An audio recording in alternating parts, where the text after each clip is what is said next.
Hello, everyone in the Place to Be Nation universe, and welcome back to the WWE Reaction Show series here. The first one of 2018, so that means Royal Rumble time. I'm your host, Kris, and I am joined, as always, by my co-conspirator, my co-host, the Oracle of the WWE, the one, the only, Knoxville's own now, Devon Hales. Devon, you've moved to Knoxville since we've done our last show. You're big time. I have. I've moved to Knoxville, so I am in Smoky Mountain wrestling country now. So Yes, you are. Yeah, it's been a nice smooth move.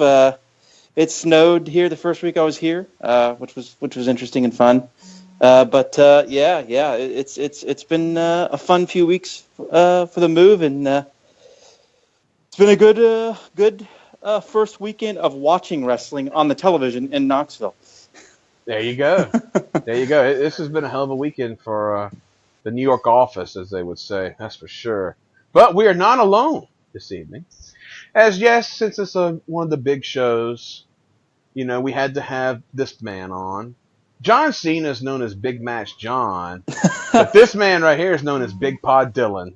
As yes, we are joined by the brother of Devon Hales, Dylan Hales. Dylan, welcome back.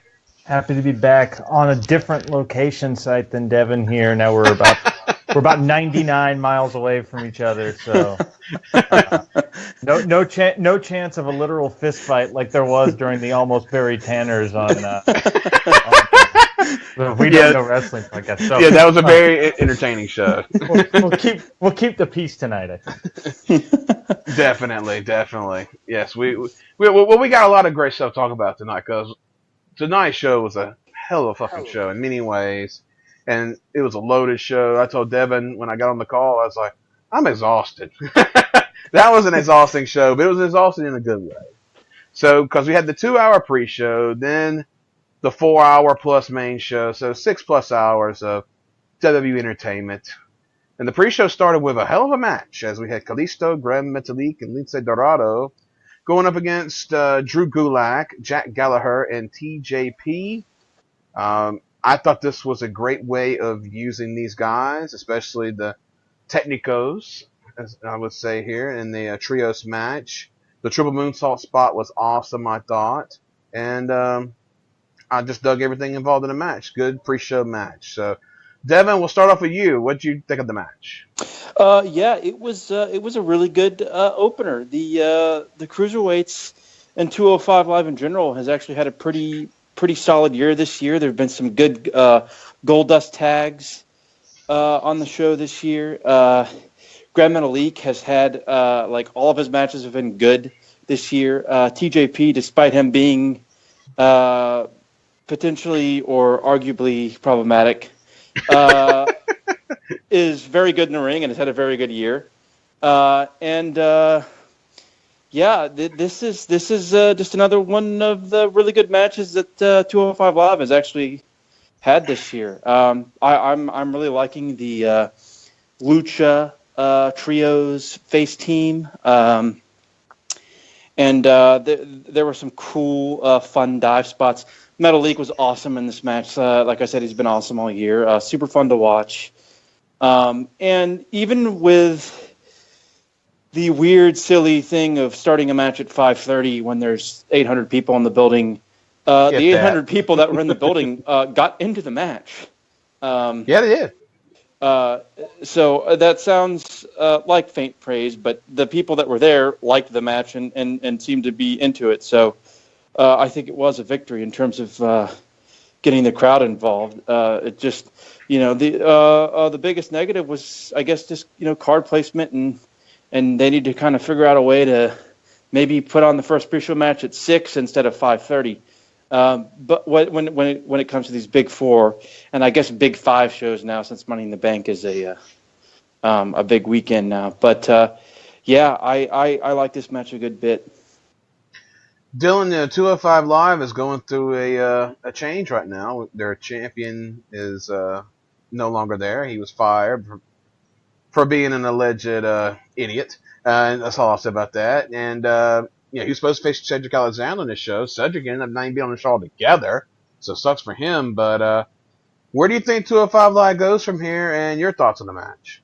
I mean, I don't know where they're going to go from here. It feels like this could be an opportunity for a seismic shift that show really, frankly, has needed for quite a while. To me, I know some people felt like Enzo was a boost for the show in the sense that he had personality or whatever, but Devin will tell you, for me, he's an immediate turnoff. I basically quit watching the show altogether as soon as he won the title. So I'm happy he's gone as from a fan perspective, but of course, I don't put my being a non-fan of Enzo above the seriousness of the situation he's in right now, and that it's bad. He's a piece of shit. And that's all I'll say about that. But the match itself, I thought, was quite good. I really like the idea of putting all the luchadors together as a trio. I like it because it sort of makes them distinct, and it's an homage to obviously the Lucha Libre tradition. I also like it because I think stylistically it plays to the advantages of really, especially Dorada and Metalik. I think Kalisto can kind of go either way, but I think those two, especially in those sort of trio settings, are going to stand out more. Metalik, I think, has sort of quietly had one of the better years so far of anybody in the WWE. I agree with Devin that TJP's also had a really good year. He's a great base for the luchadors, by the way, and I feel like anytime he's in there with a luchador because of his own background, going down to Tijuana shows when he was 15 or whatever, I mean, he's been around that forever, so he knows how to work those guys. So I think it's like a symbiotic relationship that makes everybody look better. So I kind of hope they keep that sort of pairing and that feud going. I think there's some energy there. I do think that the crowds are responding to it, at least some. I mean, which is more than you can say about a lot of the cruiserweight matches we've seen over the last year. I'll take some over none. I ultimately do feel like the guys that the division needs to be built around are people like Ali and Cedric Alexander, who I think have that sort of transcendent level of charisma in them, even if it's been untapped by the WWE. But all the guys that were in this six-man worked really hard, and I thought it was a real solid opener. It just, like Devin said, it's the problem of all openers on these shows. You're opening for a crowd that's not even in the building yet. Yeah. But it was better than some of those other ones in the past, for sure, as far as crowd reaction goes. So, and the Philly crowd, for the most part, was strong all night, and it was understandable the times when they weren't. But yeah, really good first match here. All right, second match: Luke Gallows and Carl Anderson against the Revival. Of course, we had the deal on Raw 25 where DX and Scott Hall passed the torch, I guess you would say, to the Balor Club. They're all too sweet each other in the ring for the symbolic gesture. Revival come out there, ate all the finishers as expected, and this is playing off of that. And Revival got their heat back. Worked a really solid match, I thought. I dug this a lot. I thought it was very well worked. It was just classic Southern style wrestling tag match, and I think the right team won here. The Revival definitely needed to get their heat back, and yeah, I really enjoyed this. So, Dylan, what'd you think about the match? It was what I would call a simple but good match in the sense that it was very traditional psychology. It made sense. It was actually probably less cute than some people would expect if you're a longtime Revival fan, because the Revival, even though they're very traditional, I think they're also sort of known for the sort of clever spots. And I really don't think we saw a lot of the cleverness here, other than arguably the finish with the chop block and the way it was set up. But I don't necessarily think that's a bad thing, especially for where they were on the show. My big takeaway from this was, and this will be a theme when we get into the meat of the main show itself, I think matches like this sort of expose the flaw of this being such a long show. I get that you want to give the fans their money's worth and give them extra stuff, but as solid as this was, is there any reason whatsoever why this match needed to be on the show? I mean, like, I feel like this match would have been better served as a match on Raw, where you can give the Revival their win back in front of an audience that's more likely to care, that's going to be better filled into what's going on. It's going to be thematic and develop on the story that you told last week at Raw 25. So I thought it was a solid little match. I mean, definitely above average quality match, but it also felt like, in the sense of getting a win back for Revival, I don't even know how many people saw this. Like, how many people tuned in early enough to watch this? How many people were even in the building for it? So I don't know how effective it was at that. Yeah, and if, in all fairness, I bet you they have a rematch on Raw anyway. So we'll probably get them again. Yeah, you're probably right. Where, Gallows and Anderson get their win back on that. So, 'cause, I mean, that's how they do business with these things. But I mean, I understand your point, and I agree. I think it's got to the point where they do these 2-hour pre-shows that they feel the need to have, 3 matches. Well, I mean, just don't have a 2-hour pre-show. And there's your simple answer to the problem. Just have a 1-hour pre-show. We don't need 2 hours, especially tonight when there's a lot of bullshit on there. I mean, we had Alundra Blaze, who was belligerent, throughout her whole thing. And we did get the entertaining Ric Flair, though, who I said Ric Flair just does not give a shit anymore. Dudes that came back from death, he doesn't care. He's going to say what he wants to say, fucking what anybody else thinks. So that was entertaining. But, I mean, we just don't need a 2-hour pre-show. And this is a perfect example of that. But it was a good match in hindsight. And, Devin, you agree with both of us about the match? Oh, yeah, it was a good little match. I do think it's unfortunate and honestly sad to see the. The building wasn't completely full yet, but to see that the Revival just aren't getting the reactions anymore. Injuries really hurt them, and I don't know how much Raw 25 segment helped them. It hurt them more than it helped them probably. In terms of getting over and staying over, but they're obviously still a very good tag team. Just by watching that match, and they definitely needed the victory for sure. So yeah, it was a good little match. Yeah, and they'll be all right. We've seen these things happen where people have their little dry spots, and then all it takes is a little bit of a rub, and they'll get back on the scene. So we'll see what happens with them. Now, our pre-show main event here was a U.S. Open Challenge, U.S. Title Open Challenge, as Bobby Roode has taken that gimmick that others have used and made it his own here. And Dave Meltzer had been saying that this was going to be a huge surprise. It was going to be just this big thing. So people got their hopes up, expecting. A lot of people were expecting Bobby Lashley. And there were other names being floated around that's going to be the opponent here for Bobby Roode. It was Mojo Rawley. And Dave Meltzer said, as the show was going on, that Mojo was not the original opponent for this match, and the person that was supposed to be in the match was moved to the Rumble. So one of the Rumble surprises was supposed to be in this match. So we'll talk about the Rumble later when we talk about the surprises, and we'll maybe try to figure out who that was supposed to be. Hold on, Chris, can I just step on you here? I know you're in the host chair, but can I just say that I don't even believe that, and I just think Dave's full of shit? I just want to say that for the record. Hey, you know what? I don't think he has any credible WWE sources at this point, or very few, and I don't believe him. Well, you know what? I think he got worked. I don't think he's outright lying. I just think he got worked.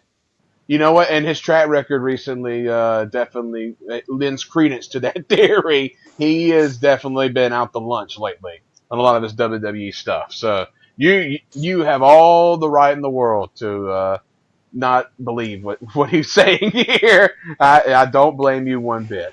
But anyway, we get this match, and the fans definitely was hoping for something else than Mojo. They were not into him. And I mean, Mojo has had some good moments. He can have decent matches. This one wasn't it. And no. Rude's not the right guy to be out there trying to carry him either. So it was okay at best. The finish was botched a little bit. Rude won. Devon, this whole thing just fell flat. Yeah, I mean, I've liked Mojo's like phone promos where he doesn't have to read from a script and just shoots off the hip like he's an old school wrestler. But he can't work in the ring. He's got to. I just don't think he understands the psychology of professional wrestling when it comes to working an actual match. I mean, he has good explosiveness. He's a good athlete. He has good energy, but I don't think he understands the other intricacies and details of wrestling very well at all. And he spent too long in the Performance Center to be this bad when he is this bad at times.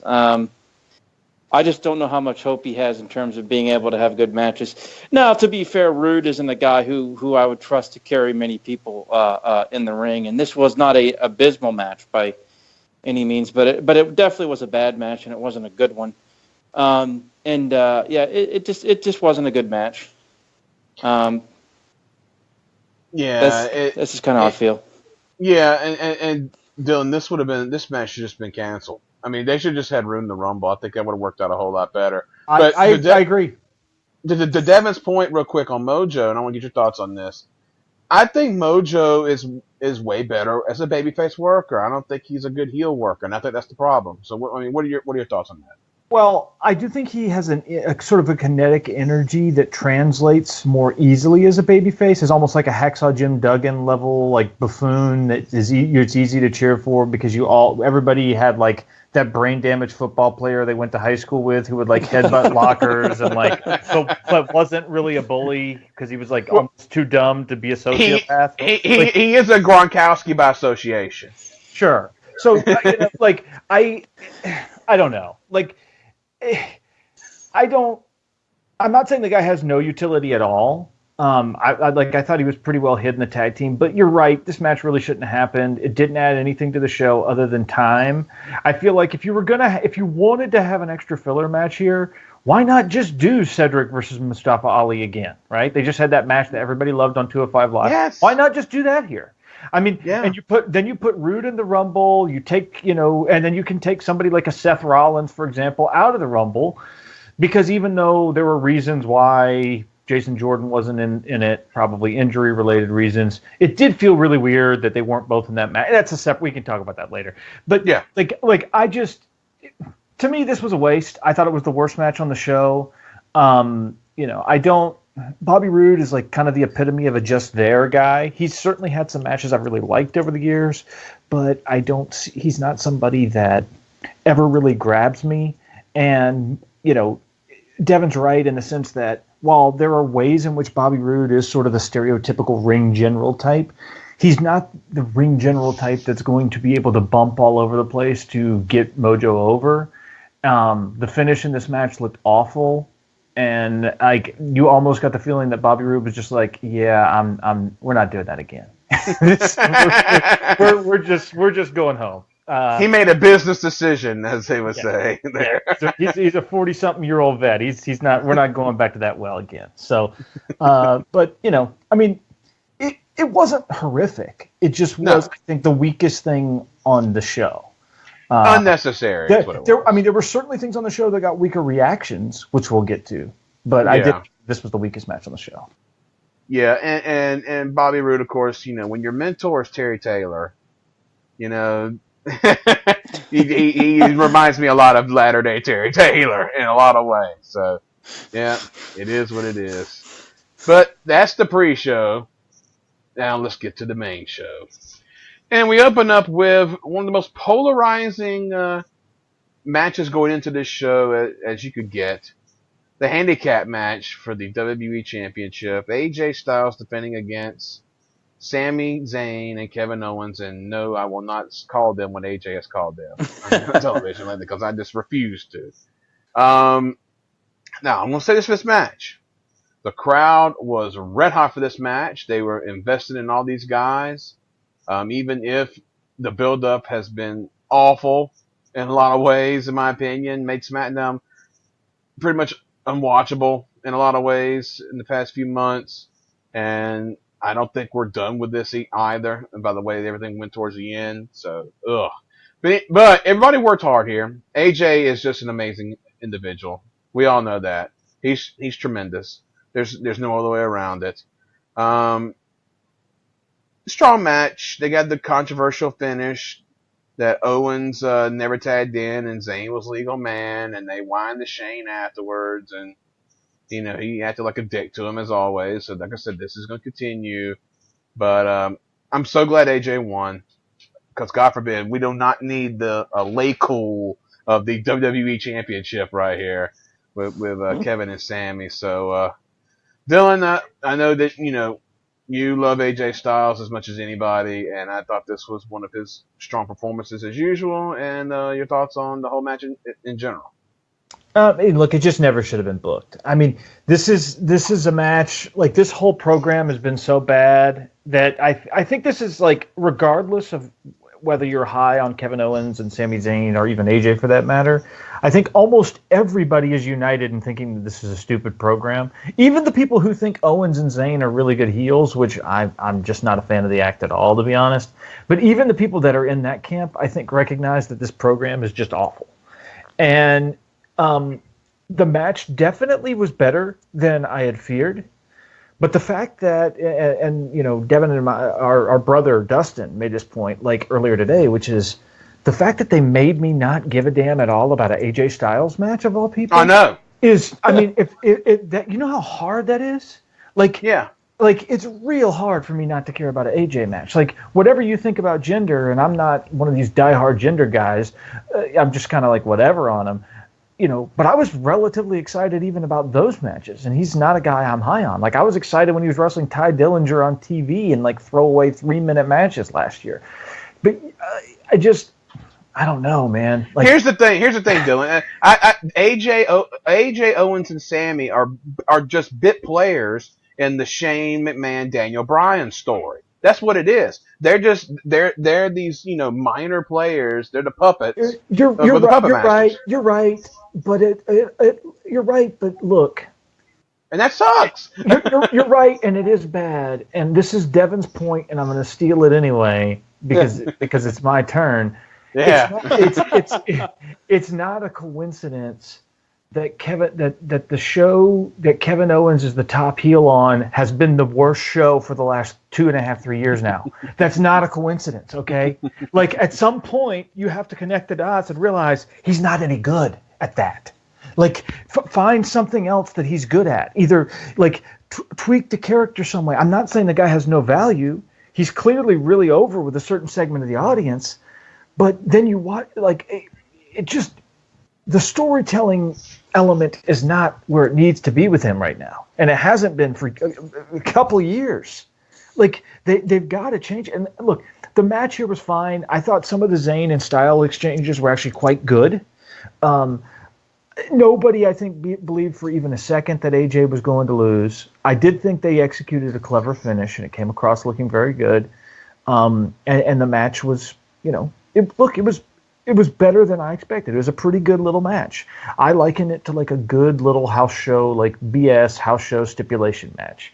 And considering what it could have been, especially if we'd had gotten a bunch of run-ins and other horse crap, which I think there was a chance of, I think you have to say that this was a net positive until you consider the fact that, like you said, it looks like some aspect of this crap is going to continue. And I just can't. I just can't with that. It needs to end. I agree, mercifully. It needs to be put out of its misery. And Devin, I know you definitely agree. You struggle watching SmackDown every week. But, to the point that Dylan made about Owens' character, I think it's time that they make Owens one of these smart-ass baby faces. I mean, he would get over in that role where you put him against some, dick heel or something like that, make him a smart-ass baby face. Like a Jericho used to be. I mean, there's the template is there for them to run with. So I don't know. They need to do something about it. What do you think? What do you think about it, Devin?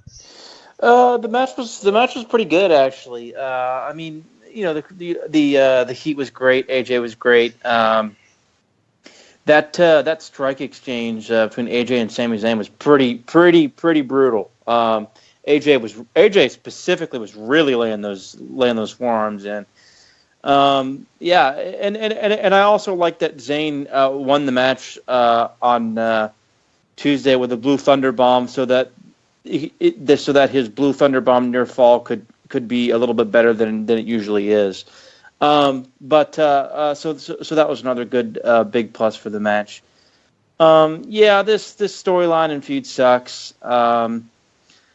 The annoying part is that the finish obviously shows that it's going to continue to go on, as did the Shane McMahon backstage segment, and as did Sami Zayn's appearance in the Rumble, which we'll get to a little bit later.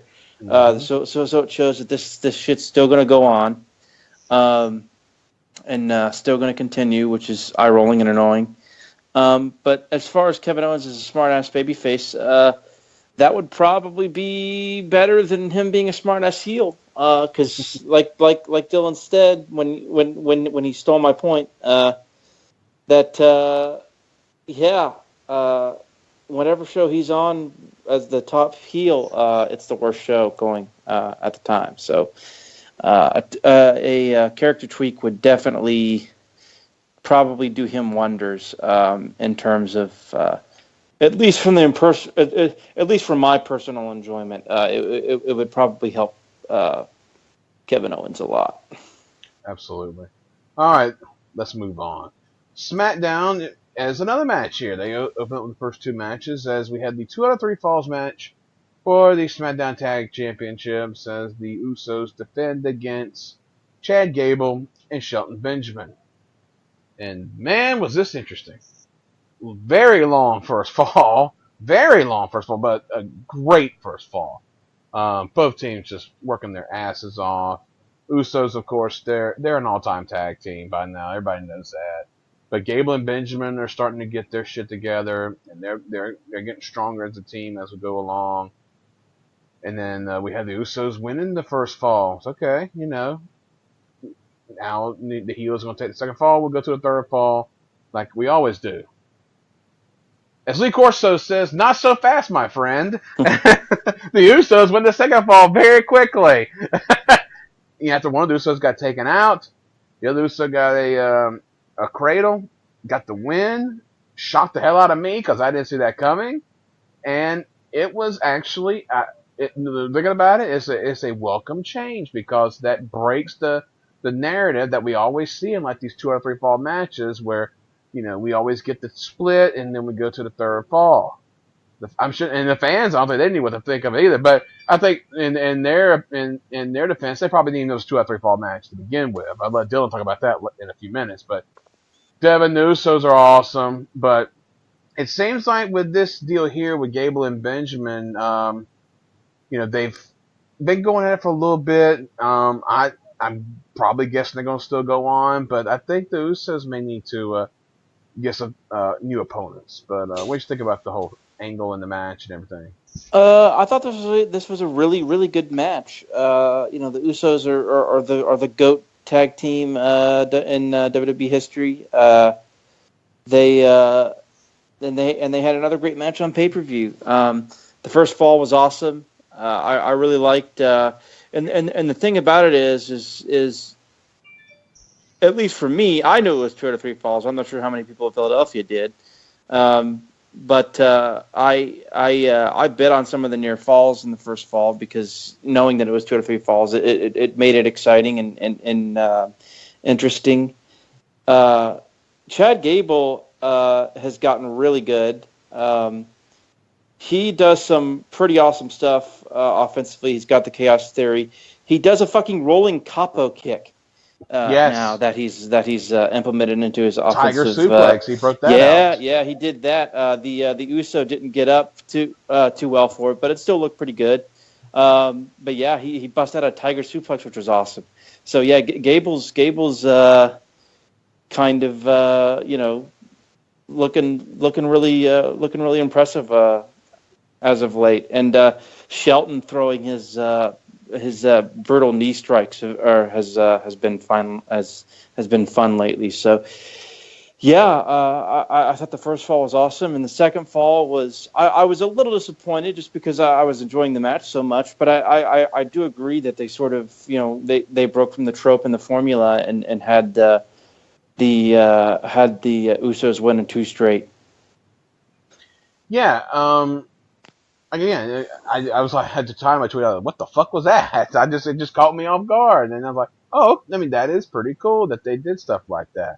And to your point about the first fall and the false finishes, Dylan, I mean, that's the thing about these matches. The first fall normally it doesn't go extremely long, so that's why we were biting on the finishes, because we thought anything could have finished the match, finished the fall up, we move on to the next one.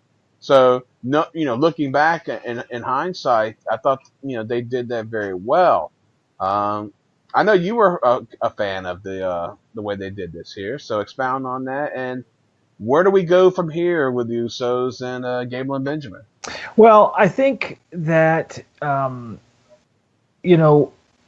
if you're going to do a stip, this is kind of like how I felt about the Style Battle tournament, right? This is going to be a weird comparison, but when Gabe Sapolsky relaunched Style Battle last year, and on that first show they had that match with Anthony and Henry and Fred Yehi, and the pacing started, and it was kind of slow, and I might have even told Devon, I can't remember who, I told somebody right away, I was like, I think they're going to go to a 30-minute draw, and they should. Because you need to establish that things like that can happen. And I kind of feel that same way about a 2 out of 3 falls match. You need to establish sometimes that it could be back-to-back falls. Mm-hmm. And I think a perfect time to do that is when you have a team or an act, in this case happens to be a team, that everybody sort of recognizes, increasingly so, as a dominant act. If you're going to do it, that's the time to do it, And, it's not like Benjamin and Gable were totally punked out because they had such a good showing in the first fall that it's not like it wasn't a squash, right? Like, it was still super competitive. No. But it was a definitive Usos win, and they were, they came across as a superior team. I assume that they're going to move them on to the Bludgeon Brothers or something. I mean, I would guess. I don't really know what else you would do with them at this point. I guess you could continue the feud with Gable and Benjamin, but to me, this feels like, if you lose 2 straight, I guess they could complain and find a way to try and stretch this out or go uber heel on them and build like a bigger stipulation match that's more violent. But I don't know. I think it's difficult to see. I think the Bludgeon Brothers are like a logical place to go in the grand scheme of things. But it was a good match. But, one thing I do think is worth noting is that this match didn't have no heat, but it didn't have much heat, right? Like there were moments where the crowd came up, but the crowd was never fully invested. And I think the real thing is the Usos were kind of over. Gable and Benjamin were not over at all. And I think what that tells you is the poverty of the booking on SmackDown is really affecting how some of these mid-card acts are viewed. Because the fans did not give a single damn about those guys, and they were working extremely hard. Now, granted, part of it is just the broader situation. This is the Royal Rumble. You've been promised 2 Royal Rumble matches. Like, you're not here to see the stuff that's kind of filler on the card. I tweeted this out. With the benefit of hindsight, I think the main show should have been the 2 world title matches and the 2 Rumble matches, and that's it. If you want to find some other filler segment here to throw in there, here or there, whatever, maybe you could do that.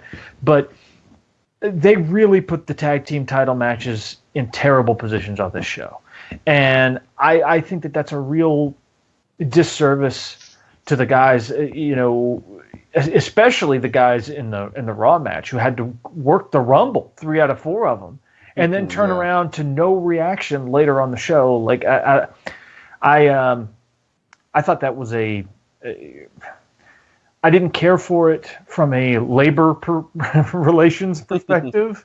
Not that these guys care, I'm sure, but I also didn't care about. I didn't care for it from a storytelling perspective. I just thought it was really lazy, and it created an unnecessary drag on the show. If I had probably my single biggest criticism of the show was that these matches were even on it. and we'll talk. Well, I'll table that too when we get to that match with the Raw guys. But I think the thing about the Usos is I think still a lot of people just really haven't accepted them as baby faces again, too, and probably especially people that don't watch SmackDown because there's a group of people that don't watch SmackDown, so they still think the Usos are heels because they really haven't changed their gimmick at all. That's true. That's a fair point. You know? So and Gable and Benjamin, like you said, not over yet, and I think their breakup is coming, and I think Gable will go babyface, and I think he'll do great in that whole situation. And Bludgeon Brothers, yes, it makes sense, but I've also seen Authors of Pain's name listed as going to SmackDown, so we'll see how that goes. We'll see how that goes. All right, Men's Royal Rumble time. The way this show has been promoted, I think it should have been fairly obvious to everybody that the women were going to be the main event. I think they had to do it. They had to close it out with the women, no matter what, even with what happened at the end of the show.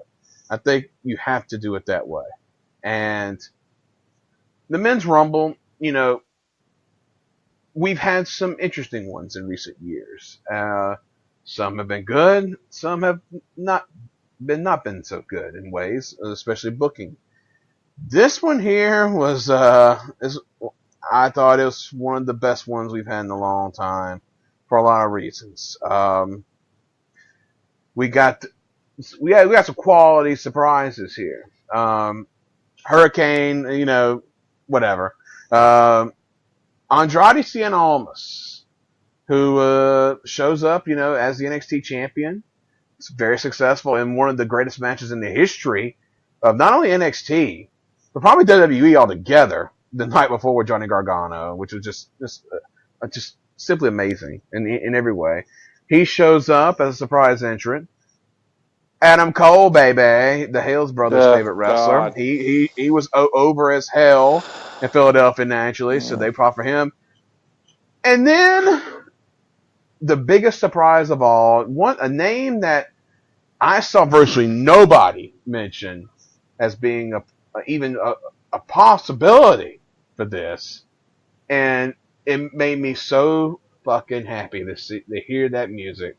Rey Mysterio back in the WWE ring, and my God, he looked amazing here. And I thought the Rumble storytelling was great in many ways. Of course, fucking Dolph Ziggler was at number 30. That's a whole nother story.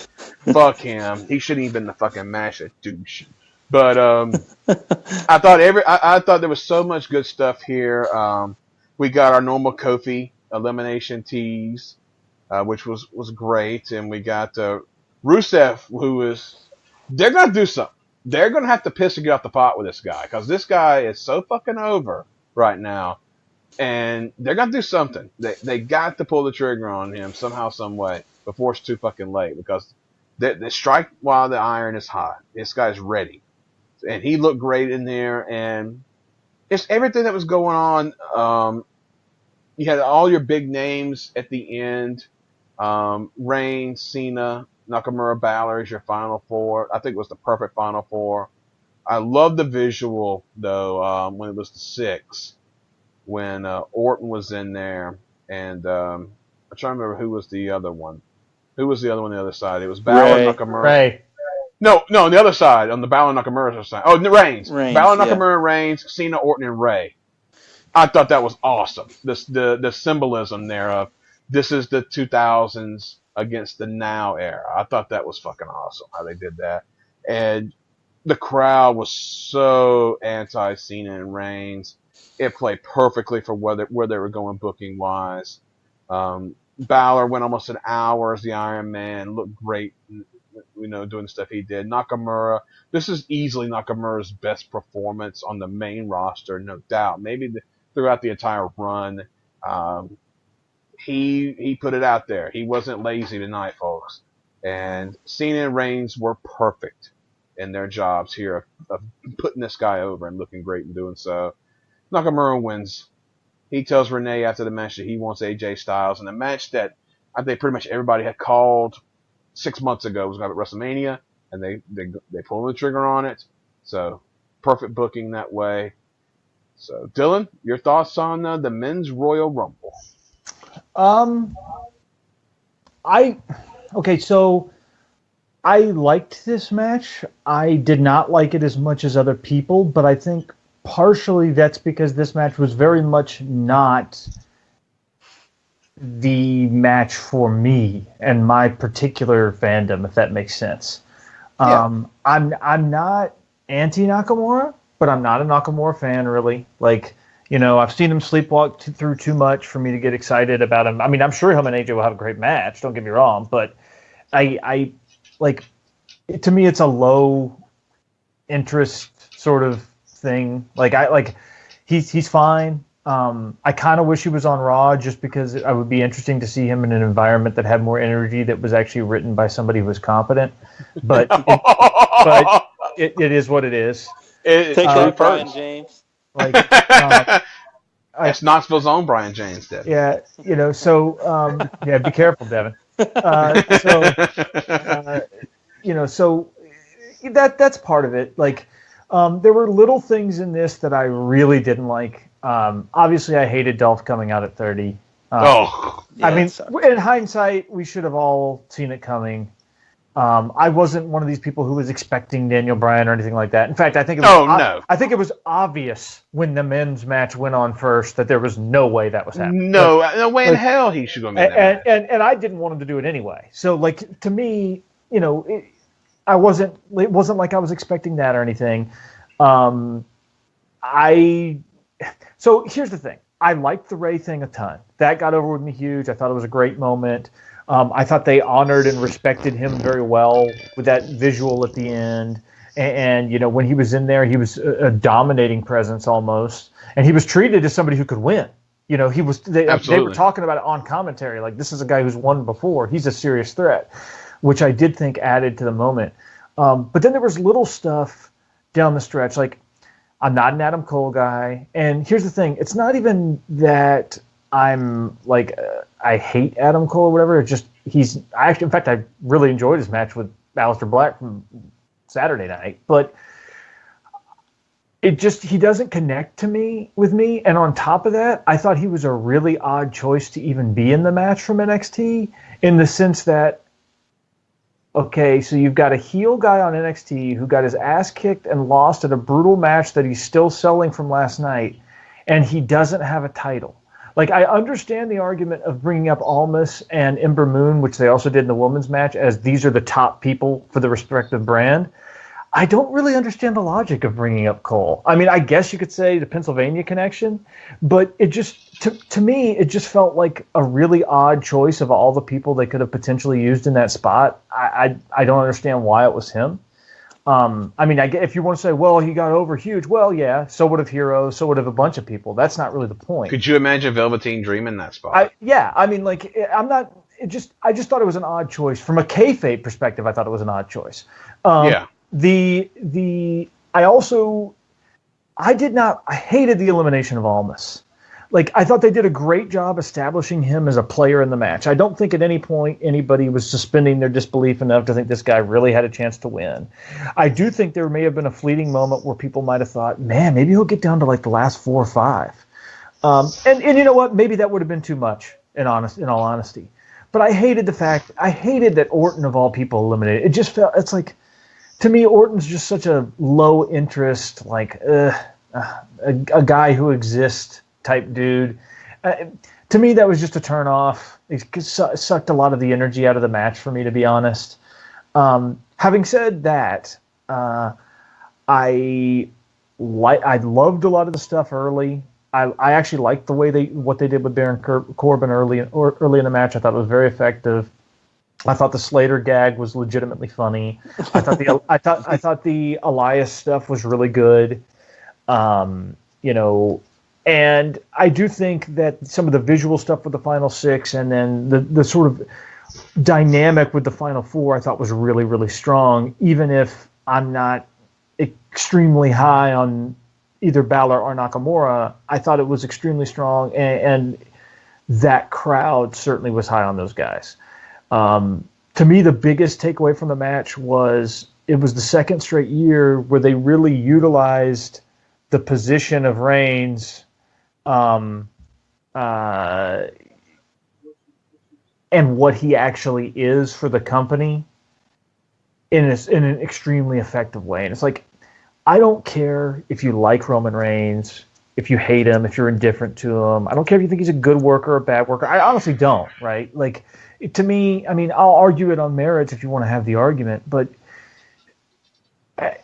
there's no like when people are coming into my mentions on Twitter trying to pretend the guy's not over. At that point, you're not a credible human.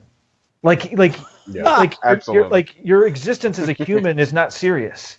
Like, how do you not get how he's not over? Listen to the crowd, how they react. Exactly. That's being over. He makes this match. If Nakamura's down there with anybody, I mean, you could say if it was him and Cena, maybe, but they went out of their way to have him not take Cena and Reigns out, which I think was critical and very important. But if it was anybody else other than Roman in that last spot, like, suppose Cena wasn't there, okay? Take Cena out of the equation. Who else could possibly have been in that last spot with him where it would have felt the way it was, where you had a clear, like, good versus evil, we really don't want this guy dynamic in that level of energy, especially given how tepid a lot of crowds have been for Nakamura over the last year. Now, you could argue that the Rumble, they were going to be hot for him anyway. That's probably true.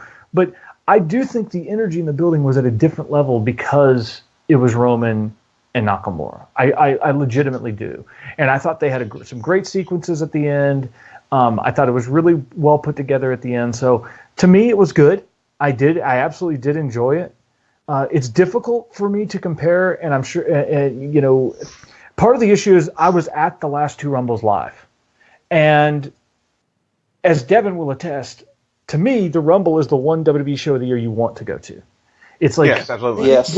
way more than Mania. It's like not even close because the drama is just palpable. Like, so this was different because I was watching it in a completely different setting. So I don't know if it was just partially that I couldn't get as absorbed because of that, or if it's just that I feel so, kind of lukewarm on certain guys that did so well in it, or what. I don't know what it is, but I don't seem to have liked this as much as other people, and I'm fine with that.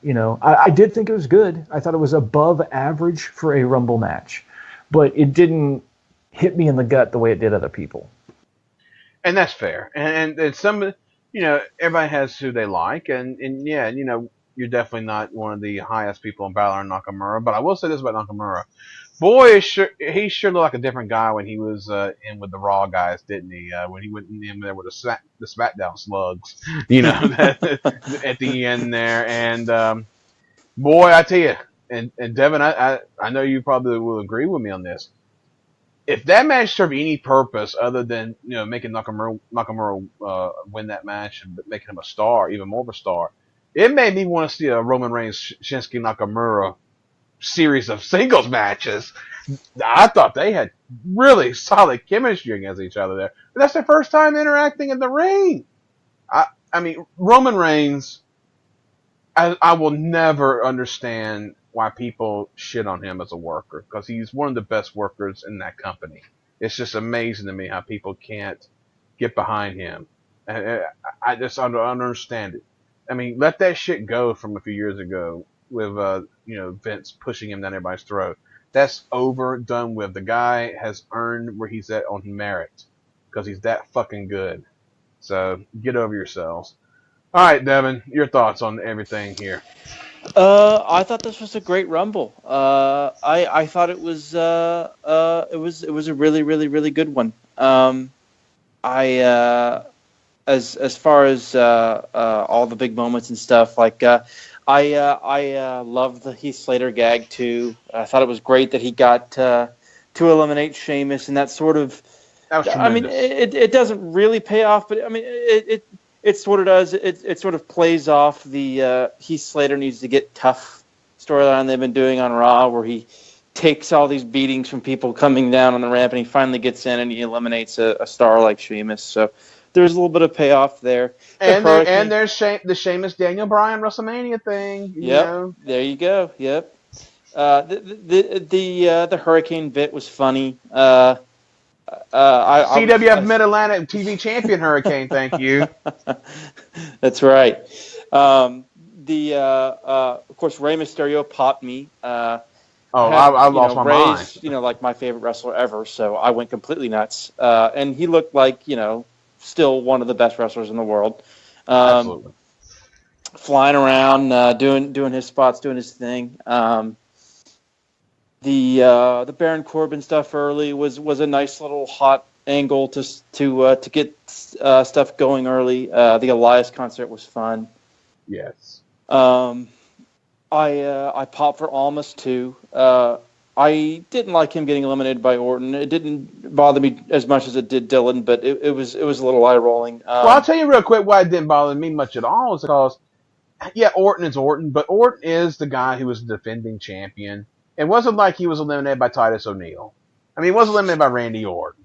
Off a spectacular RKO as well. That's true. So it wasn't fair. like he was dumped like yesterday's garbage, as Gorilla Monsoon would say. I mean, he was protected very well in that match. Oh yeah, until his elimination. I think I could be wrong here because I remember I think I might have predicted the Final Four on Friday because I was trying to make predictions and I made one switch. I can't remember if this was the first or second prediction, but I predicted the Final Four, I think, and it was probably the best Final Four they've ever done in the Rumble match ever. In terms of the standoffs and the exchanges and the drama and the build, the spots where guys were getting their finishers countered were awesome. Balor countering the Kinshasa with the foot stomp was fucking brutal. But killed him! Oh, man! The spear counter where Roman looked like he basically speared Nakamura's head. Oh. And of course Nakamura eliminating Roman, Cena, the old stars for the new guard was really, really well done. The Roman Nakamura exchanges, as you said, Kris, were excellent, and I definitely want to see a match between those two down the road. I thought the last 10 to 15 minutes were perfectly booked, and it was, and of course Nakamura got a big pop and big celebration, and picked AJ to be his opponent at Mania. In kayfabe terms, things could change. AJ could technically lose the belt on the road to Mania. I doubt it. They got Fastlane in March. Yep. So there's always a possibility there. But it looks like it'll be AJ Nakamura, which should be a great match. Nakamura tries hard on the big show, so I expect something good out of that. I really like this Rumble a lot. Absolutely. It was a great match. Yes. But we're not done with the Rumbles just yet. We'll have another one later. But after that hour plus of excitement, yes, there's still more show to go. As we have two Raw matches. The Raw Tag Team title match, we have Seth Rollins, who was in the Rumble, eliminated by Roman Reigns, wearing his tribute to Stevie Ray and Booker T circa 1995 WCW tights, and a little bit of hot stuff Eddie Gilbert as well. Team with Jason Jordan, who is kind of legit injured right now, going against Sheamus and Cesaro, who are both also in the Rumble. Sheamus, as was mentioned, and Cesaro, who, while he was in there, looked amazing as usual. For Raw Tag titles, and this was the epitome of what you would call a death spot. And it's sad for these guys because, these guys have had some great matches lately on Raw and on the Raw pay-per-views, and it was like a fart in church, to the fans. Fans didn't give a shit. The Bar wins the belts back. 4-time champions now. Amazing. But the story here, of course, was Rollins was getting beat on through the entire match. Jason Jordan was selling a concussion on the floor. And then Jason comes back in the ring, tags in, stands there, sells, tags out. He's no Johnny Gargano with his selling of a concussion, that's for sure. But who is? But, Rollins gets beat. Bar, like I said, champions again. Devin, thoughts on the match and the angle here with Jason Jordan? This match, out of any of the undercard matches, that weren't the two main title matches, this felt like the match that seemed like the least necessary. I mean, for one, if Jason Jordan isn't healthy enough to compete, then there's no reason to have this match. And two, there's no reason to have this match when you work it like the fucking second handicap match of the night. I mean, obviously 3, it's in Death Slot, which sucks. Because, the 3 guys who worked the match did work very hard, and it was a pretty decent, well-worked match. But, I mean, like I said, it was basically the second handicap match of the night, and Jason Jordan clearly is hurt in some way, shape, or form and can't wrestle or is very limited in what he can do.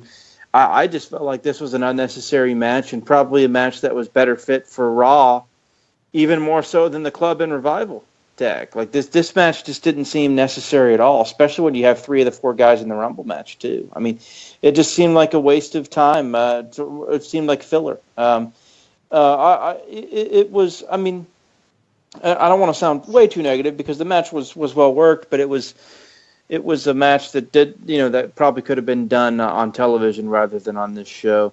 And of course, it had no crowd response or heat at all. I mean, people just were emotionally and worn out of watching the men's Rumble, so this is on and no one gives a shit. And yeah, it was just unnecessary.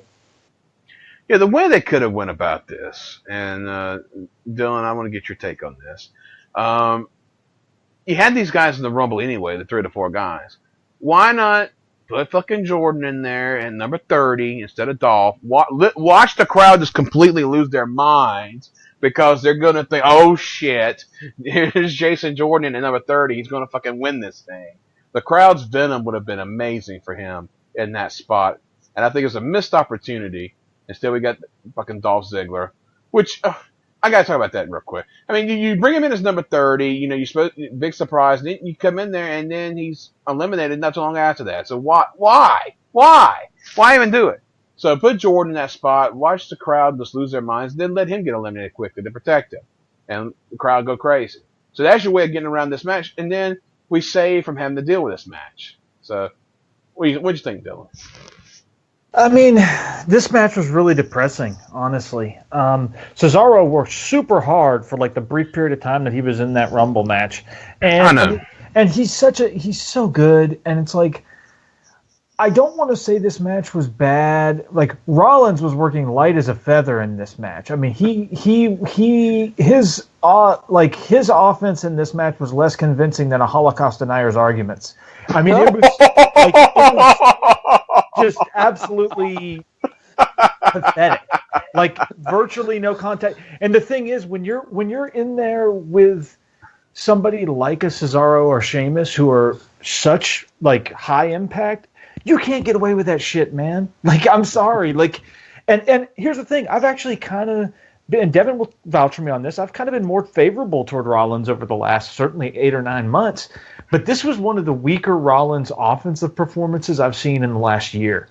And I think he mailed it in. I think he knew that he didn't care about this match. He mailed it in. And I guess you can't really blame him. They were put in a terrible position. He'd already worked the Rumble. Like, it just... Yeah, this match shouldn't have happened. It certainly was not necessary for the show, and it didn't help the show. And the show went over 15 minutes anyway, which was probably about the whole length of time of this damn match. Just cut it. You don't need it. Just add the time to the Rumble matches that if you want to add a little time, do it. Yeah, I can't condone what we saw here. Bad waste of time. I wasn't like offended by the concussion angle stuff or whatever, like some people were. You could argue. I don't get that either. You could argue whether that's smart to do or not, but I didn't find it like horrifyingly unsettling. I mean, this is wrestling. Guys are going to sell. I mean, literally, some of the same people who were complaining about that tonight were praising Johnny Gargano's selling from Saturday night, which was certainly implied concussion at times. Oh, so yes. Like you can't have it both ways. Sorry, but it just shouldn't have been on the show. I absolutely agree. Now, a match that should have been on the show and boy, what a match this was. 3-way for the Universal Heavyweight title. Brock Lesnar defending against Braun Strowman and Kane. And this was about what we should have expected here. It was a match full of plunder, a match full of stiff strikes, especially on the Brock and Braun side of things. And Dylan had a good point on Twitter that I want him to talk about in this match because it makes a lot of sense. But Brock beats Kane, and a finish that was probably the best finish they could do if they weren't going to put the strap on Braun. One day it's going to happen. They're going to give him the title. One day it's coming. But it didn't happen here. At least he was protected and not having to do the honors for Brock. But man, that early part of the match with Braun and Brock, they weren't holding nothing back there, Dylan. And you had a theory on that. You think that they don't like each other, huh? I think it's pretty clear that they don't like each other. I mean, look, I think that there's ample reason to believe that Brock Lesnar sees Braun as a threat to his spot. Oh, absolutely. And as he should, because Braun is, probably cost about 1/7 what Brock cost. And Frank works harder and is much younger and is just as over, if not more over at this point. And, and can work a regular schedule. So he probably has good reason to feel that way. And there were several times in this match where it appeared that these two guys were taking liberties, as they say. I mean, potato shot knees and punches, Brock dumping the entire table on his face. I mean, this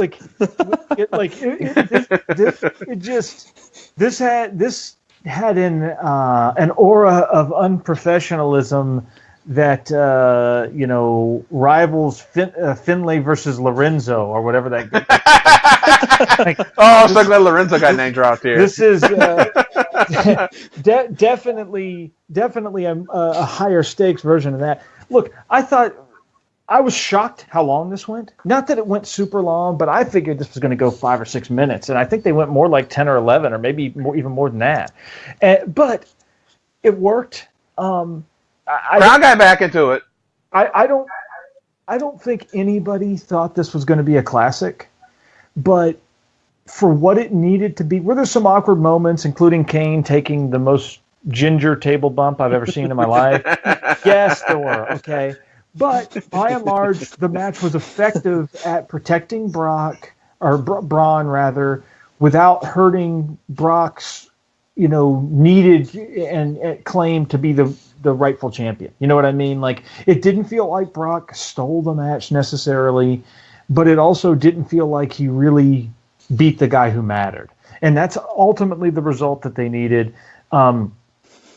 Braun's aura and offense in this match was really impressive. I think the biggest thing that hurt this match was that I don't believe anybody thought for even 1 second that anybody other than Brock was going to win. So you had this situation where if the crowd and the people watching at home had bought at all whatsoever that anybody else could have won, I think that our perception of this might be better. But because it was such a foregone conclusion, this was just kind of like, a pretty fun little hoss sprint, as opposed to like a really kind of overachieving title match. Yeah, I agree. And, Kane, of course, was the third wheel in this whole deal. But I guess it was necessary for what they were doing. And I did love at the end how Braun got back in the ring and yelled, "You didn't beat me!" yelling at Brock as Brock was smirking on his way out. But yeah, Devin, this was interesting, and this is another classic in the series of Brock and Braun. Who, I mean, their interactions have been something else. And again, this is another one on the list. So, what do you think about the match here? Yeah, this was a super fun match. Brock and Braun having a shoot fight was pretty fun. Braun throwing his knee as hard as he could into Brock's face, and Brock getting mad and shoot punching him, and then later, then later Braun giving another receipt when he no sold the chair shot and literally gave a fucking Vader style to Cactus Jack. Meat hook clothesline to Brock's face was also another highlight. So I tell you, a spot that I love was when Braun pulled Brock off of Kane and like threw him like that German suplex spot where Booker T even popped for that. He said, "My goodness." Yeah, those exchanges were a lot of fun. I mean, Kane works about as safe as you could possibly be, and be careful. He's about to be your mayor. That's right. Lots of Knoxville references tonight. But yeah, I mean, right guy got pinned. Braun looked strong at the end. Pretty predictable, but still super fun, and I think exceeded expectations some. So it was a win. I tell you, I hope to be as happy as Corey Graves is calling Braun Strowman matches. He's like overjoyed when he calls Braun Strowman matches. I just love his enthusiasm for everything that Braun does. It definitely adds to it that he's like that on those matches. And I'm definitely curious to see if they put them in a singles match at Chamber or put them both in the Chamber. That's gonna be interesting to see how they play that one out. Because if Reigns wins the Chamber, then it's not gonna be a title match. So. But if you have Brock and Braun, I mean, are you going to do Brock or Braun? I don't know. It's going to be interesting to see where they go in that direction for Elimination Chamber. All right. Main event time. Women's Royal Rumble. I saw a lot of people losing their minds going into this weekend about Stephanie McMahon. The poster come out with her on it. And people just be, oh my gosh, she's going to come in and win the whole thing. When, I mean... I thought it was fairly obvious going in that she wasn't going to be part of the thing. And then they said that she was going to be announcing before the show. And you just look at the way she dressed. There was no way in hell she was going to get involved in a match wearing what she was wearing with that low-cut top. So I think people were just losing their minds for no reason there. Now, of course, the person we had show up at the end, I thought would have been somebody who was going to win the Rumble. And a lot of other people did too. She was betting favorite, Ronda Rousey, going in, and I think that they made the right decision by not having her involved in the match. I think it worked out better for them that way. They played it smart, and it was more effective what happened later. But anyway, to the match itself, Sasha and Becky starting out, I think, was the right move. I mean, they're two of the best workers. And, of course, this match, I think the main reason why the men's match didn't have as many surprises because this one was going to have them all. Because you had Tori Wilson, Jacqueline, Beth Phoenix, Molly Holly, Kelly Kelly, Trish, the Bellas. I mean, you had Michelle McCool. You had all these people that were coming in from past generations and getting involved. And it was great to see all them interact with each other because... And some of those generations, especially the Michelle McCool, Kelly Kelly generation, I mean, that was during the John Laurinaitis period where, the Divas champion matches were always in the death spot of the show and they only gave them 3 minutes to work. And, girls like Michelle McCool and Kelly Kelly who could work at one point in time in their lives and have good matches just didn't have that luxury like the women do now.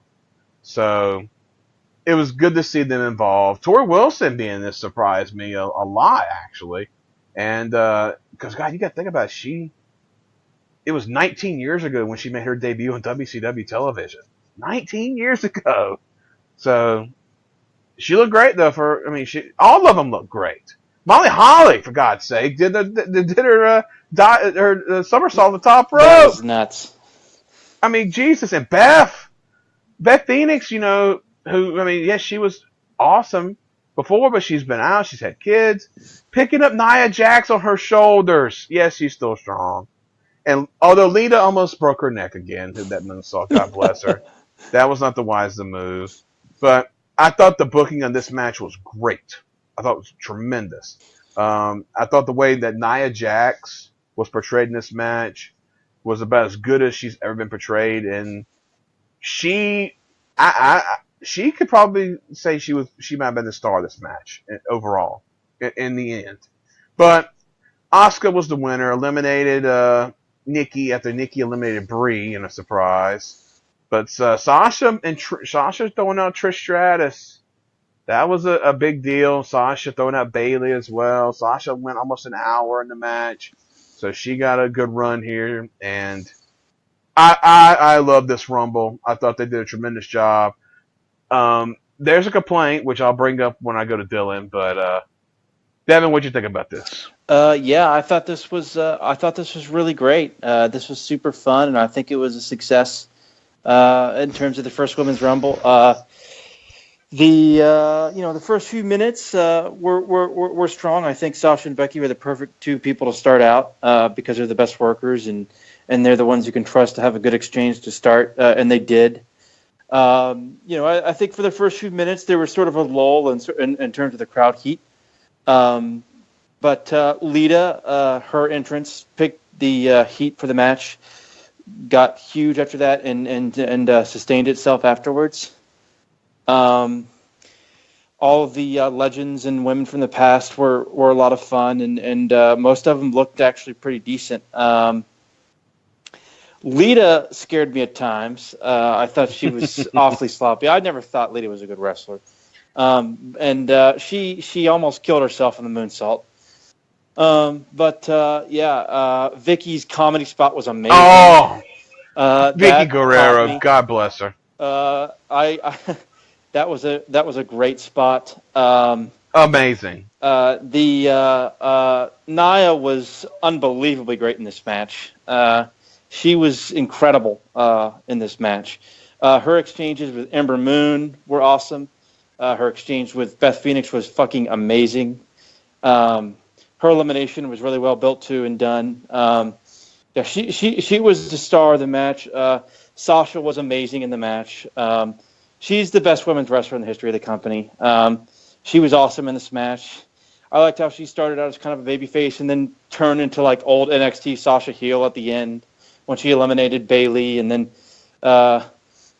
the exchange with Trish was great, and eliminating Trish was awesome. And Sasha attacking Asuka, and Sasha literally looked like 2015 NXT Sasha, especially in like the last final 7 or 8. She was outstanding. I was a little disappointed with Becky's elimination. I thought it was kind of just a blah elimination, and I wish she was featured a little bit more in the match, but she was good while she was in there. I did like her ode to Taz outfit tonight. Yeah. Of course, the Bellas got a nice pop, and Nikki looked very good again tonight. She looked healthy and good, and had a really, really good exchange at the end there with Asuka. I thought Ember Moon was really good in this match, selling her arm. Yes. And she had an awesome performance. She was great last night, and she was great tonight. So she had a great weekend. Ruby Riott took the craziest bump of the night with the military press onto the top of, which I think in a lot of ways might have been worse than taking it onto the floor. She had a solid outing. So there was a lot of good little performances in this, and Michelle McCool had, I think, the most eliminations of the legends, and she surprised me. It was. She had a decent showing though, and I thought they did a decent job. At first, like when the first few legends came out, I thought there was like, oh, they're eliminating all the other ones and all the regular women, but most of the regular women who were in, or the current day roster women, were kind of the undercarders, and that was a hard thing to do in this match too. Was kind of establishing who. They never really had the time or the depth to establish who the undercarders and the jobbers are of the division. But I still think they did a pretty good job of balancing that out and had.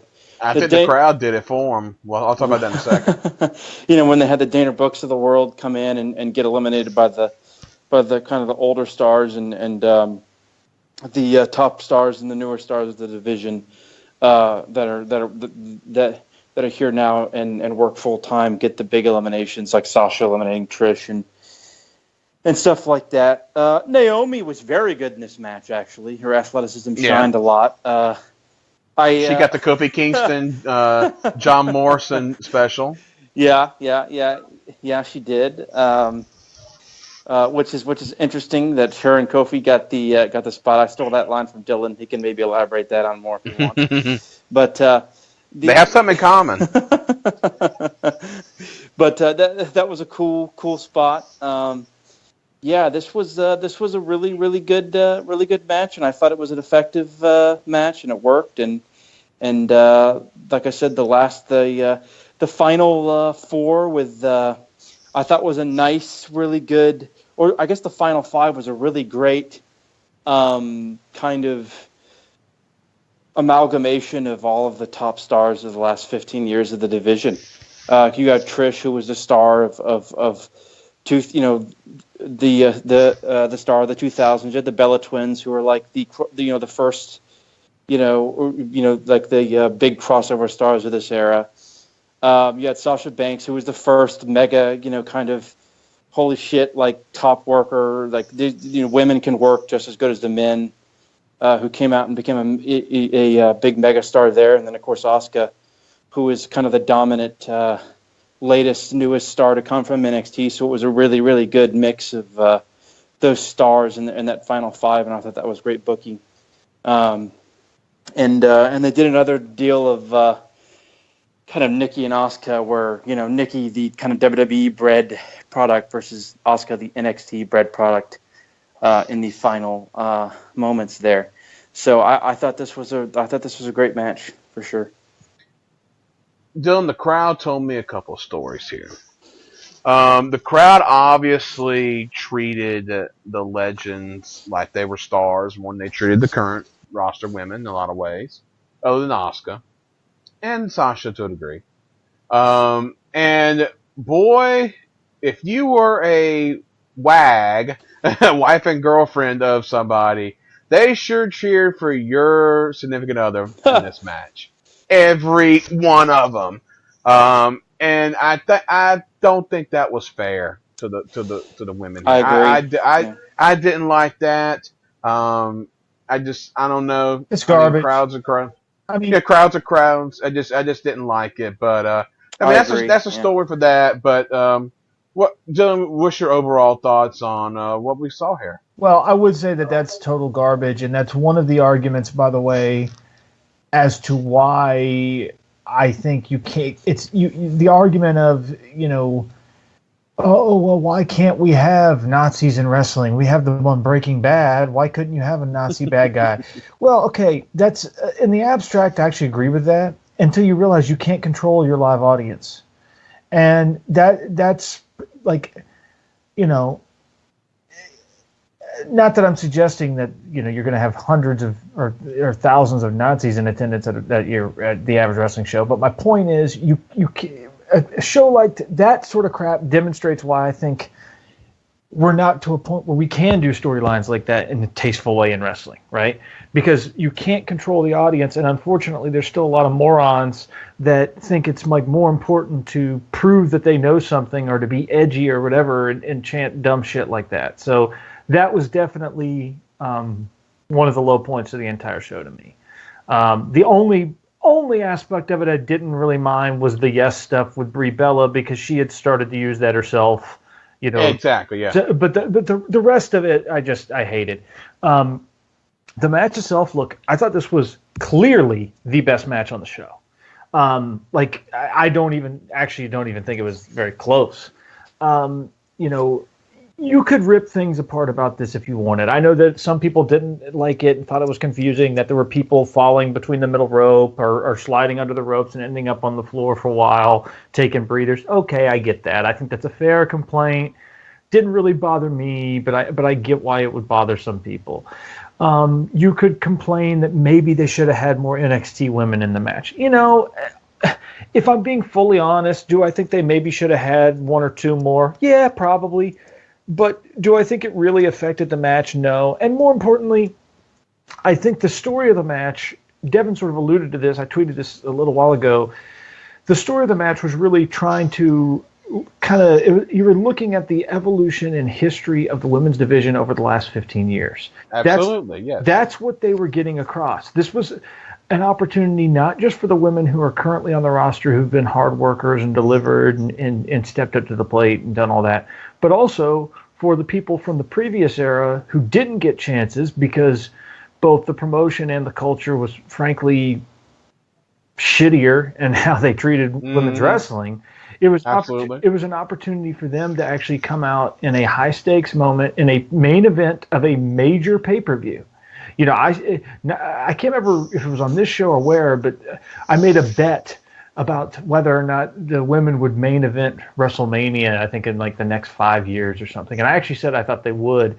And, you know, it may happen this year. And now, like, after watching the Royal Rumble here, like, you know, when this match started, the crowd was very lukewarm. And I thought, boy, Sasha, if Sasha's not getting a pop, because usually she's probably the safest bet to get an immediate pop based on music.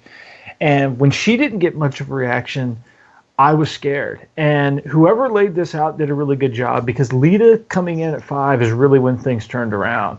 The crowd came up to it. They reacted exactly the way you would hope. And they never really lost them after that. I mean, from that point on, they had them. And Kairi Sane was not in for a long time, but she made a huge impact. And in some ways, I think she probably was the most featured performer in the sense that they basically let her do a bunch of single spots to show what she could do more than anybody else. I thought they did a great job of kind of establishing Ruby Riott as a player without completely putting her at the level of the people who've been in the division longer. So I thought that was a nice touch. I loved, you know, I was really excited to see Molly Holly. Loved seeing Michelle McCool. She was awesome when she was in there. I thought she did a great job. I feel like, you know, the 3 contemporary women that they really needed to be stars in this match were Asuka, Nia, and Sasha. And I felt like all of them stepped up. I mean, look, people could say whatever they want about Sasha Banks. I know all the knocks against her. I get it. Like, whatever. The reality is, when the promotion has needed a woman in a high-profile spot, time and time again, since this women's revolution has started, she has been the person. Not Charlotte Flair. That's a myth. That's just not true. I'm not saying Charlotte hasn't been great. I'm not saying she's not been there with her at times. But if you outline everything, from the takeover main events, to the women doing different stipulation matches that they'd never done, to main eventing pay-per-views, to main eventing Raws, to doing, you know, to now being the first person actually in the Royal Rumble and being the Iron Woman of it, going nearly an hour and sort of carrying the dramatic element of it down the stretch when the match really needed a dramatic pick-me-up at a key moment when it got right down the end. It was Sasha Banks again. So people can say whatever they want about Sasha Banks, but it's awfully funny how she always seems to turn up in these positions. Like, well, I'll tell you this. Stephanie McMahon put her over hard on commentary too. Yeah, throughout. Because I mean, she always seems to turn up. And look, is she as good a week-to-week performer as I would ideally like? No. Okay, that's fair. Fine.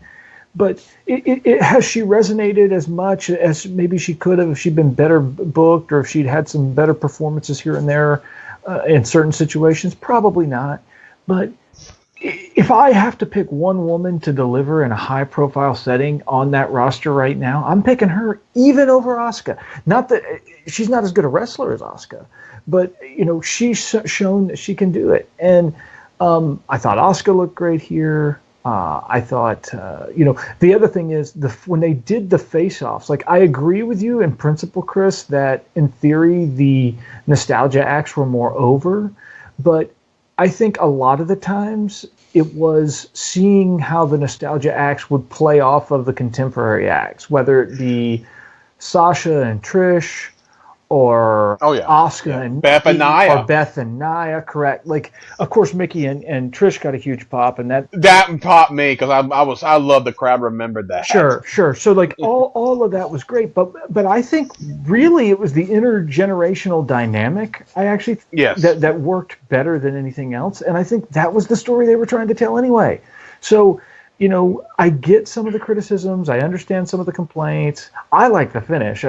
Some people didn't. They felt like the kick didn't, make enough contact or whatever, and maybe that's true. But in the moment, I liked it because it felt like this simple little thing cost you the match, as opposed to this huge, grandiose effort, which I did not feel like it's necessary when you're sitting on the apron, frankly. I thought this was, I think I've actually talked myself into thinking that this was actually a great pro wrestling match. Like my initial response was, wow, that was way better than it could have been. They really stepped up. Everybody somebody like Tori Wilson, that's probably like the best Tori Wilson performance ever. Yes. I mean, she was good in like vignettes and stuff over the years, but when did she carry herself that well as an actual in-ring performer? I don't know. Never. Brie looked really good. Nikki was really good down the stretch. Nia was incredible. I agree that now, in many ways, Nia might have been the MVP. I would probably still give it to Sasha, but I do agree that it felt like Becky got cheated a little bit in the sense that she was in there for a long time, and while the moment with Ruby eliminating her was well played in the way that they did it, I felt like she probably deserved to be in the mix a little bit longer. And it just feels like they keep waiting to pull the trigger with her. And it's like, God, when are they just going to give her a shot? But all things considered, I don't know that they could have done a much better job with the talent that they had in the position that they had on the show, which was very tough because it was a second Rumble, really a third Rumble if you count the KFC gimmick. And we can talk about that. That's tough to do. And they kept the crowd, It took them a while to get them. It took them probably close to 10 minutes to get them. But once they got the crowd, they never lost them. And I think they deserved it. And by the way, Trish Stratus, look, I've never been one of these people who buys into the narrative that Trish Stratus was like a genre-changing wrestler. I don't see any evidence to support it. Now, and a lot of diehard women's wrestling fans tell me wrong, and tell me I'm wrong, and maybe they're seeing something that I don't see. I went back and watched a lot of it recently, and I don't see. But, as a figure that the fans and a lot of the women in the wrestling business believe in, she is so important. And the spot she had in this match, if it had been anybody else, would have been a catastrophic failure.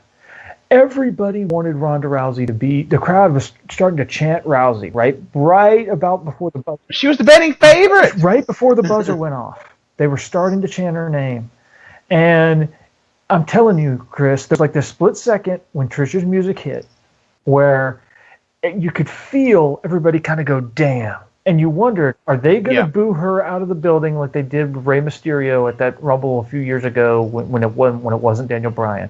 Are they going to do that? Mm-hmm. And they didn't. They popped for her, and they actually treated her like a suitable legend, and they popped for her big spots from that point forward. And honest to God, how many people it could have? I mean, look, I realize that the Bellas are over, other people are over. Anybody else in that spot would have been a failure. It was the perfect place for her to be. She really is a wonderful ambassador for women's wrestling, regardless of whether I buy the narrative that she was some genre-changing performer. As a symbol, she is extremely important. And I think tonight probably illustrated that better than anything she's done in her entire career, because that would have been instant death for virtually anybody else. And it wasn't because it was Trish Stratus. And she, in many ways, she actually saved the match. So kudos to her, and kudos to whoever laid this out, by the way, because I thought this was a very well laid out Rumble match. Both Rumbles were, but this one especially, yes. And Trish Trish went out there and she worked her ass off. You know, she looked like that she could still go. You know, and they, you know, Beth did too. I mean, they looked like they could still go. Michelle McCool looked like she could still go. And that's the thing. They weren't out there just for the nostalgia pop. Like, I mean, Molly Holly, same as well. They weren't out there for that nostalgia pop and, you know, resting on their laurels. They went out there and they worked. And they traded with the women. And yes, this had to be what it was. Hold on. Could there have been more NXT women there? Yeah, I mean, if you want to make that argument, you can, but it holds no merit with me because this is a first-time match. This is a match where you had to have that bridge between the old and the new and give those women that have been there in the past, like you said, give them the chance to be in this and interact with the new women. And the new women, God knows, I'm sure, you know, they were inside just, you know, going crazy because they're working against people they looked up to when they were younger. You know, how often do you have the opportunity to enjoy something like that? So, I mean, I felt that they were, you know, working harder maybe in that regard as well because they were working against their heroes. So it was a beautiful match lovely in ways. Let me just say one thing about Molly Holly. She worked the entire the entire wrestling universe when she said that she said she went on the internet and found out there were rumors that she was in the Rumble match, and then claimed she called WWE and asked, and they said no, and she said, "Well, I guess I'm not in it." Well, there was somebody supposed to be in it. Yeah, Alicia Fox, who hurt herself into training for this match today. Makes me wonder who her replacement was. Might have been Molly. I don't think so. I'm kind of maybe leaning towards Kairi Sane. Yeah, could be. I think Ember was going to be in there because I think they were going to have the champion no matter what. So I think Kairi may have been the one that replaced Alicia. I'm curious to see if that comes out on who replaced Alicia Fox in that match. But yeah, it was a masterful job, and Dylan is absolutely correct. Trish saved it in the end because the Rousey stuff had gotten so big online that people were expecting it, and then they got it anyway. As Asuka wins the Rumble, and she's in the ring with Charlotte and Alexa, and then bad reputation hit, and no, Ted DiBiase or Bill Dundee didn't come out, which would have been funny. But Ronda Rousey comes out wearing her Ode to Roddy Piper t-shirt and leather jacket. Her strut to the ring was hilarious. You could tell that she was having the time of her life. And her pointing to the WrestleMania sign was hilarious as well. I mean, you could tell she was having so much fun in there. She goes to shake Asuka's hand. Asuka brushes her off in Asuka way. Then she goes and shakes Steph's hand at ringside, to do that deal. And as this is going on, and Michael Cole is alluding to it as they're going off the air, ESPN reported immediately that Ronda Rousey signed a contract to be a full-time wrestler for WWE. Full-time. Not part-time, full-time. And as we record this, they have shown her on SportsCenter twice, and there's an interview she did with Ramona Shelbourne from the stage after the show, where she was talking about her involvement, which I haven't seen, listened to yet because we're recording. But this is exactly what they've wanted. Now they have her in here, and like her or not, she is a tremendous drawing card for them right now. And I gotta believe that your WrestleMania main event this year is going to be Ronda Rousey and Charlotte. I'll put money on that right now. There's your WrestleMania main event. That will go on last. I think it kind of has to. Dylan, I mean, what do you think? I don't know if it'll go on last because I feel like they've invested so much in the build for Brock versus Roman, and I don't know that we'll ever see a build that has been as long developing as that match. I mean, honestly, the roots of that match go back 3 years now. Like, having said that, it wouldn't stun me if they put that match on last. I mean, this whole development is fascinating to me. Obviously, we knew Ronda was going to wrestle at least some WWE match. I I heard rumor that she was going to be full time not that long ago. I'm sure you guys have heard similar buzz here and there, and I was kind of skeptical. I was kind of skeptical of it just because it's hard to believe, frankly. But I do think that she likes wrestling. I don't know if she loves it. I think that remains to be seen. But I do think she has more interest in it than just a passing celebrity does. Frankly, she probably has more interest in it than Brock Lesnar does, if we're being completely honest. Well, supposedly her favorite toy as a child was her Hulk Hogan doll. I mean, obviously, she's got that LaBelle connection, and it's not like she's never been to a wrestling show before. So this is not the same thing as like a celebrity who's getting in who has no real connection, right? Like, I've seen some people make that point, and it's like, that's not really true, Okay, real quick, Dylan. I found the quote that Rhonda told Ramona Shelburne on ESPN. She said, "This is my life now. This is the first priority of my timeline for the next several years. This is not a smash and grab. This is not a publicity stunt. When I first met Triple H, I told him, there are other things I can do in my time that make way more money, but I won't enjoy it nearly as much."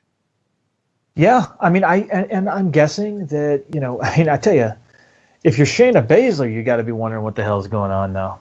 Because like, on the one hand, obviously she's benefited some by the association, but she's proven to be a great performer in her own right, and it makes you wonder what's going to be her position in things, because is there really a place for two people with what is ostensibly going to be the same gimmick, plus Sonya Deville, who basically has a variation of this gimmick? But she's the one I'm worried about. I don't know. That's gonna be interesting to watch. There's actually a lot of really interesting angles to this. Like, I'm not gonna sit here and say that I'm overwhelmingly excited about the idea of Ronda in the WWE. I'm not, to be honest. But I'm also not like super down on it. I do think that it is reasonable to be a fan who saw this show tonight and thought, man, that's kind of bullshit. They had her come out after this match in what should have been Asuka's moment, should have been the moment for the people that just wrestled this match, which was all about the 15, really arguably 16, 17 years of lineage of women wrestling in WWE. And then she just shows up, and like, we're supposed to care about her more than all the rest of this. And there's an element of me that understands that, right? But would have been worse though if she would have won the Rumble. I totally agree. See, that's the thing. To me, I think it would have been absolutely worse if she'd been in the Rumble and won it. If once the decision is made to sign her, I think this is the way you have to do it. Could they have waited to Raw tomorrow night? Maybe. But I kind of feel like the fans wanted it.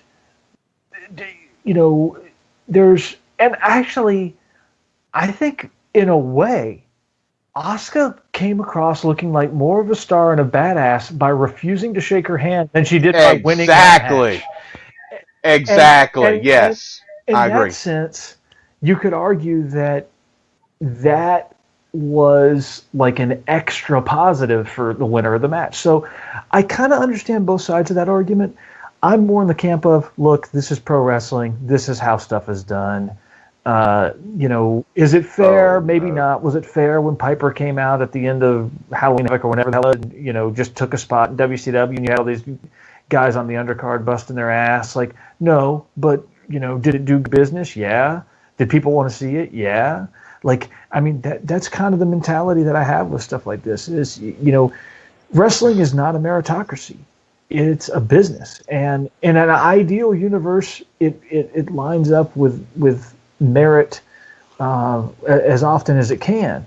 And I think Ronda's going to end up being a pretty good pro wrestler. But for the time being, the WWE would be stupid not to try to cash in on this from a Stardom perspective and not try to run with it. And from my perspective as a fan, my big takeaway from that whole segment at the end was Asuka is not afraid of anybody.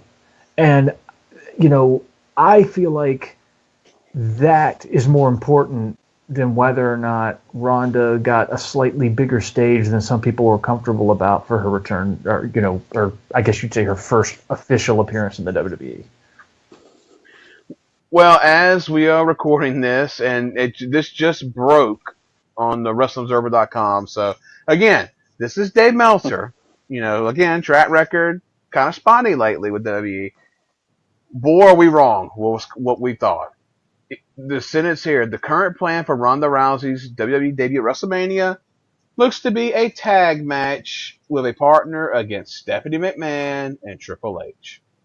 Maybe The Rock. Who knows? Now, that's the one. That was the match that was theoretically set up. Honestly, that wouldn't stun me either. And again, whether that will happen, Dave said a lot of stuff or implied a lot of stuff recently that I think proved to be wrong. But we'll see. They certainly teased a confrontation there. And honestly, if she's going to be around long term, I'm not sure that it shouldn't be a match like that. Because, some people say, oh, that's like a freak show match. Yeah, but do we really want her running through the entire division between now and April? I don't know that I do. I'd almost rather have a slow build to that, and then you can build the stuff like her versus Asuka and her versus Charlotte down the line. I'd ultimately be fine either way, but I'd be fine with that. And you know what? And it's probably the best move for right now for Mania, to do that. And yeah, you can build to the matches down the road. So, but anyway, if they're gonna do that tag match, then that definitely, especially Mr. Rock, I think you have no choice but to have that match go on last. Like I said, so that's just too many big names involved. But wow. Interesting. And yeah, that contradicts what Mike Johnson said. Mike Johnson is thinking Charlotte and Rouse reported that, and Dave reported the tag match. And there's a picture of Ronda, Stephanie, and Triple H, all smiles and hugs after the show as well. So, isn't that great? All right. Wow. What a show. What a fucking show. So, time for our final grades here. Dylan, thumbs up, thumbs down, thumbs in the middle. Where do you stand? This is actually a weird one. Because all right, this is a weird one because I feel like if you look at the entirety of the show, you could be like, wow, there's a lot of filler. It was needlessly long. They put some people in really bad positions on the show. The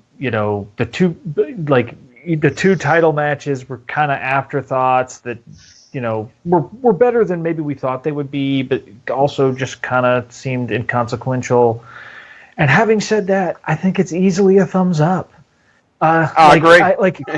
Yeah. In most situations, a show like that would probably be thumbs in the middle at best, but it just feels like it was a fun wrestling show to watch overall, even with dead time, even with some major annoyances, and even with some controversial stuff and some stuff that we may look worse 5 years from now than it looked tonight. I think that this was a really good wrestling pay-per-view, and I think honestly, I was not a fan of doing both the Rumbles on the same show. I'm still not sure that I like the idea long term. I always sort of thought that the novelty of the first year had a chance to be fine. But I have to say, it worked a lot better than I feared. And they deserve a lot of credit for that. So to me, it's a thumbs up show. Devin, where do you stand? I think it was a thumbs up show too. I think they hit all the right notes. Of course, the Ronda deal at the end was great there, and I think that they hit all the right notes. Nakamura going over Cena and Reigns in the end, and Asuka winning, but not standing down to Ronda's return. Brock and AJ retaining seem like the right ideas to build to Nakamura AJ and Brock Roman. So yeah, I think they hit all the right notes. Both Rumble matches were great. Usos tag was real good. Cruisers match was real good. So definitely a thumbs up for sure. I totally agree. This show, the Royal Rumble shows always to me is about the Royal Rumble. That show always has the significance for me because this is my favorite pay-per-view of the year, even on WrestleMania. I love the Royal Rumble, and if the Rumble is great, then the show is great. I don't care about anything else on the show. And there's been a lot of Royal Rumbles over the years that's had some shitty ass undercards. So, I mean, that's not nothing new. We had 2 great Royal Rumbles on this show that were great for different reasons, and both were very well laid out. I'm curious to know who actually laid out the Rumbles because they need to get a raise for how they did it. So definitely wasn't Road Dogg. Great. Oh God. Okay, watch out now. You're getting close there. The bullet's gonna come find you. So yeah, this is a definite thumbs up show, and it's got it's one of the shows that leaves you with questions in the balance. Like where we go from here with Rey Mysterio? Is he back full time? Where is he? What show will he be on? I love stuff like that. That have some open ended stuff, and it built up what it needed to build up the right way. So, I think it's a rousing success, no pun intended, for this show. So, we'll see what happens in Elimination Chamber as Mania season has now began. All right, Devin, Dylan, thank you both for being on the show, as always. And this is Kris saying so long from the Peach State of Georgia.